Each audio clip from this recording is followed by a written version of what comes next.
welcome to Cup of Tea number 2. I know this is literally on the same day, and I've literally just finished filming a Star Trek Cup of Tea, episode 1.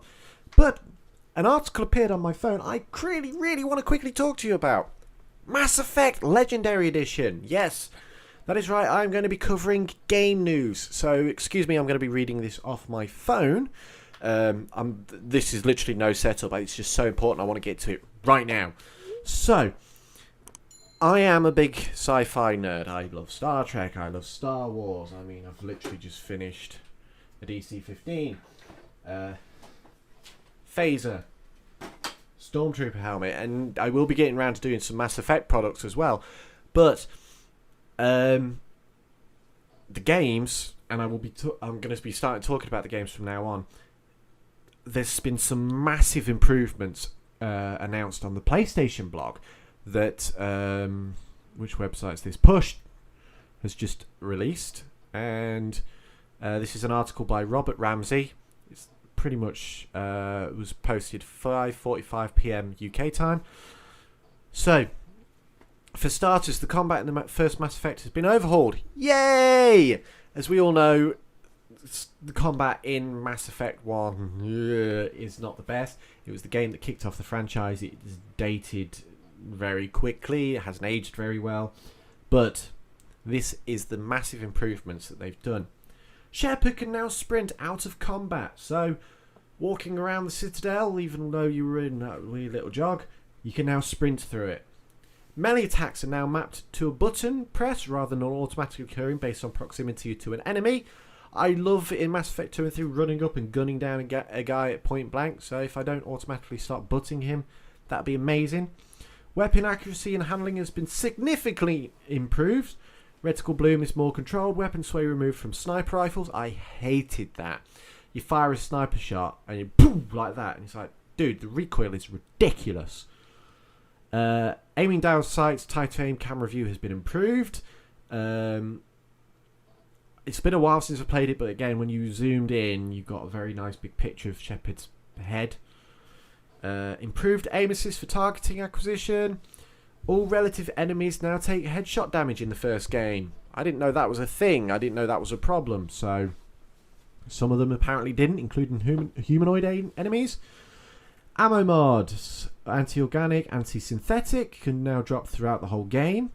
I've literally played on the same playthrough, like, multiple times, so I hadn't realised these were, again, I'd forgotten these were a thing. Previously, these stopped drying at higher player levels. They are now also available to purchase from merchants. All weapons can be used by any class without penalty. Again, because I played it very quickly just to get the story out of the way, I didn't realise this was a thing, so that's going to be interesting.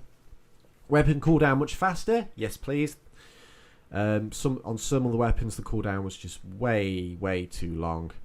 Medi-gel use has been improved, so that's helpful. There's things like cooldowns been reduced, level benefits increased, the RS bonus to cooldowns has been increased. Infantry management improvements, yes! Oh, the amount of times I was setting up when I started a new playthrough and it's scrolling through, and you're like, where's that armor, where's that gun, where's that thing? Oh man, I'm so happy this is a thing now. The inventory on Mass Effect 1 was just a complete mess. So you can now flag items as junk, which can be converted to Omni-Gel or sold at merchants at once.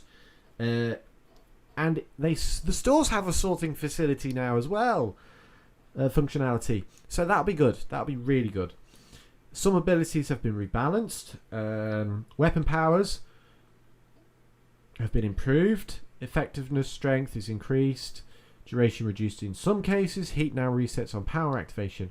But it doesn't stop there. Additional cover added to some encounters across all 3 games. So that's nice. And entering and exiting cover is now more reliable. Brilliant. The cover system in Mass Effect 3 wasn't that bad. I really enjoyed Mass Effect 3 the most. Except the ending. So, outside of that, we get the Mako. The most frustrating part of the game. I you bounce around, you jump, you crash, jump, crash. I actually got really good at trying to keep it level. So somehow, but yes, the Mako was infuriatingly bad. You'd turn a little bit and your whole thing would do like a 180. Anyway, improved handling for the Mako. Yay! Physics tuning improved to feel weightier and slide around less. Yes, please. Man, it was like driving on ice. Improved camera controls resolved issues preventing the Mako from accurately aiming at lower angles. Yep. If you came up close to an enemy and you pointed down, nah, I didn't have that. Shields recharge faster. That's good. New thrust is added for a speed boost, so you can now go charging into the enemy at a higher rate. Especially brilliant on Vermine going after those Geth tanks. Its cooldown is separate to the jump jets, so that's going to be helpful. XP penalty while in the Mako has been removed. Again, I didn't realise that was a thing. Touching lava no longer results in an instant mission failure. Thank you, BioWare. The amount of times when I was getting used to the Mako, I'd slide off the path on Ilos and boom! No, not Ilos. Whatever the recruitment mission for Liara was, and boom, you were dead.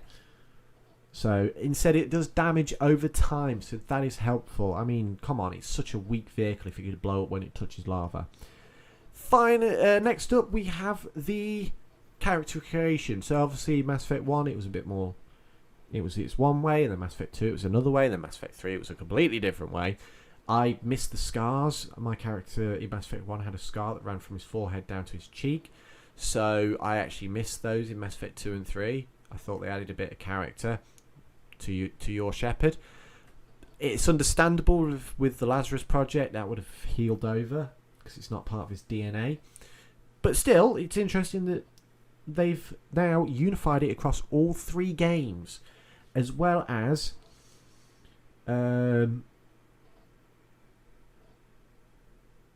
additional skin tones. Here we go. Yeah, additional skin tones and hairstyles have been added to the creation suite, so that's going to be helpful. New unified launcher for all 3 games, so again, that's brilliant. Including trilogy-wide settings for subtitles and languages. That makes sense. The Halo Master Chief Collection did a similar thing, so that's brilliant. Saves still unique to each game and can be managed independently of each other. That's fine by me. So, trophies, or if you're an Xboxer like me, achievements. New trophies have been added to the trilogy. Interesting. I wonder what they could be. Progress for some carries over across all 3 games, e.g. killing 250 enemies across all 3 games. Trophies that were streamlined into one and made redundant were removed. So, as well as a number of trophies, achievements have had their objectives, descriptions, and or names updated. Interesting. And there is finally a remixed audio, as well as a load of bug fixes, annoying problems that were never fixed in the original trilogy. So, I'm happy to that. Again, I apologise, I was literally reading that off my phone, but it's an interesting article. I'm glad it's happening the way they've announced more details. I mean, it's been a bit quiet the past few months since I started this channel. There's not really been much major news, so this is the first bit of major news I can cover. Either way, yes, it is. I have it pre-ordered for May the 14th, and I will be happily playing that when it comes. Have you pre-ordered yours? What do you think about the Mass Effect Legendary Edition and the updates we've talked about today? Are you looking forward to it? Do you have some reservations? If you could change something, what would you change? Please leave a comment down below and like and subscribe. Thank you and good night.